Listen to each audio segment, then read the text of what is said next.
I got an idea. How about we put more housing up, get more, tax dollars or whatever, and improve the fucking public transportation in the areas that fucking need it. Big news, Ontario government announces sweeping housing changes that allow 3 units on one property. This is huge. And the reason why this is actually huge is because, number one, I have lots of properties that I could do this on. And okay, so number one, removing zoning. Okay, so that's huge. Okay, so we always talk about how much the government introduces like red tape and all that shit, right? This reduces red tape, which is huge because it allows people to move quick to solve problems. We have obviously a really big issue right now with housing. There's a lack of housing here. So this is what we need. This is why the U.S. doesn't have typically the same type of issues that we have here, or when they have an issue like this, it doesn't perpetuate into the future as long as it does here, because they have a free market over there, more of a free market than we have here, and less red tape. When you have less red tape, it allows people to pivot quick and solve problems and produce things that are in short demand. Simple as that. It also removes what? Development costs, it said? No, what it does is essentially it's going to either reduce substantially or eliminate altogether the fees associated with the applications for the rezoning. Huge. Yeah. Huge. Because those fucking fees are in some cases egregious.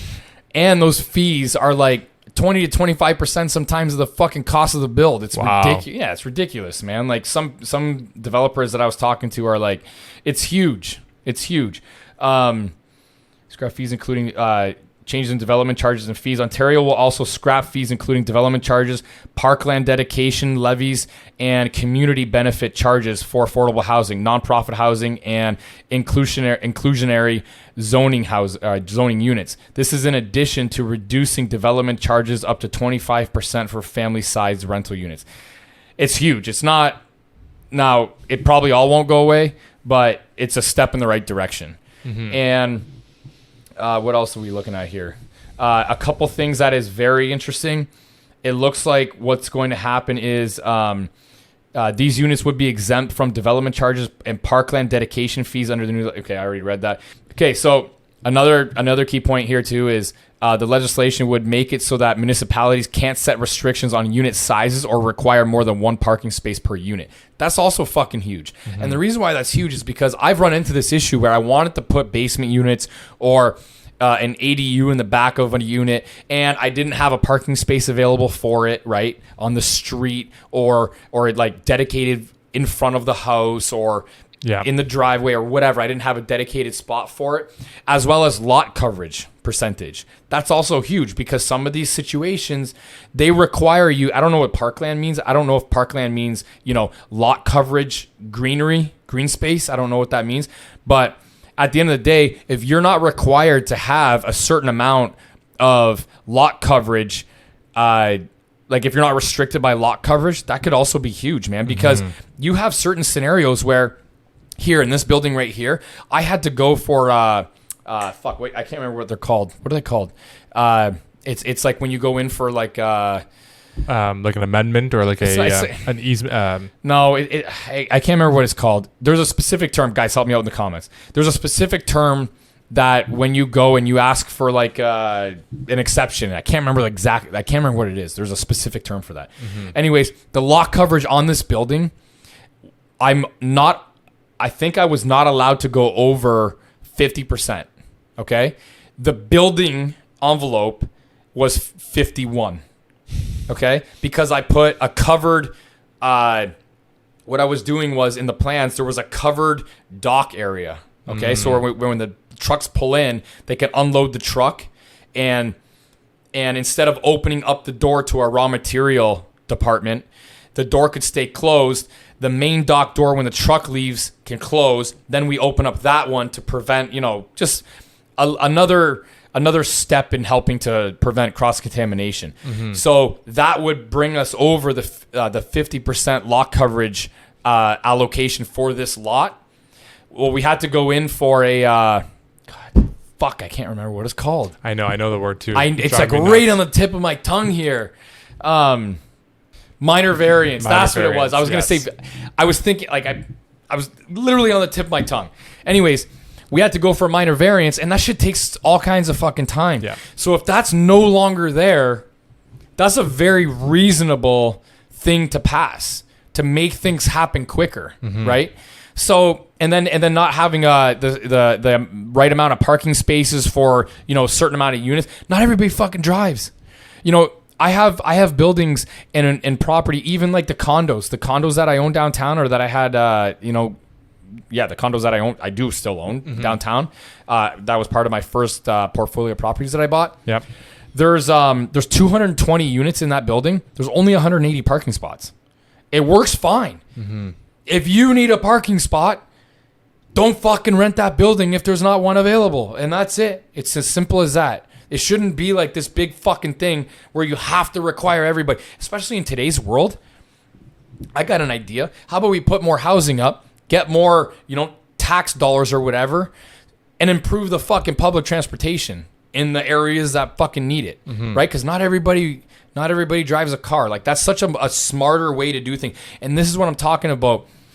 Certain governments, we won't name them, are much more, you know, I guess, capitalistic friendly, that end up helping scenarios like this, or at least putting forth scenarios like this to help solve the issues, right? Instead of doing stupid things like, you know, increasing minimum wage and imposing these taxes and imposing these taxes, like doing things like that. That's not solving the fucking housing crisis. That's not solving affordability. What would solve affordability is allow developers and builders to develop at a higher velocity to help solve the problem rather than drag it out, right? Solve the real fucking problem. And part of the main problem for our housing crisis is fucking red tape. That is the problem. It took me about a year and a half to get 4 fucking apartments approved downtown Windsor, which is where we need it the most. A year and a half to get that shit approved. Have they finally been approved? Yes. I've owned that fucking building almost 2 years now, and nothing has been done. You know what's been done? Demo. That's it. Like, it's embarrassing. So anyways, I'm happy that this is actually happening, but you mentioned in here that it's not even approved yet, and we're looking at summer 2023, correct? Yeah. Like, holy fuck, can we make a decision quick? Like, why is that got to go? What are we? Almost November, December, January, February, March, April, May, June. Why is it got to take 8 months to make a fucking decision? Like, are you fucking kidding me? Yeah, it's because the NDP is fighting against this as much as they can. Are you serious? Is that what's actually happening? It talks about it in the article. What are they doing? It's just essentially that they feel like this is not going to solve the issue. That it doesn't talk to like affordable housing whatsoever. That we need affordable housing, and this is not like helping that at all. You want to know what they want to do? They probably want to tax us up the fucking ass, right? And then try to build affordable housing. But affordable housing is a misnomer. Is that the right term? Misnomer? Yeah. Right? Yeah. You can't have affordable housing with expensive fucking materials. It doesn't make sense. And then there's no tax incentives for us to build affordable housing, which if there was, maybe NDP guy would make them available for developers to be able to do it like they do in the States. But even still, there's still a reason why Class A and higher end apartments actually make more sense to developers. And the reason why is because it actually doesn't cost much more to put in better finishes than lower grade, because the structure's still the fucking same. You think that it costs like that much more to put like a fucking brick facade that's nicer on your building? It doesn't cost that much more. You think it costs that much more to put in a fucking pool when you got 100 units going up? It's a fucking drop in the bucket. Like, that shit doesn't make a difference. So you might as well put it in and get double the amount of rent, even triple the amount of rent, versus like bullshit rent because it's affordable. It makes no sense. There needs to be incentives for developers to put in affordable housing, and right now there's fucking none. So you might as well make it easier for developers to just push development into the market. And what happens when you have more competition and available product in the market? It drives down the fucking price of it, of the product, right? And it also increases the quality of the product because now you have competition. Well, why am I going to rent this place, or why am I going to buy this place over this place when this place over here has better finishes versus this place? Well, I'm going to buy this place. So the developer guy over here is like, okay, well, I'm going to reduce the cost of this place now. Now, next thing you know, now they're fucking battling, and next thing you know, guess what happens? Now it's decently affordable. Holy fuck. Anyways, there you go. Boom.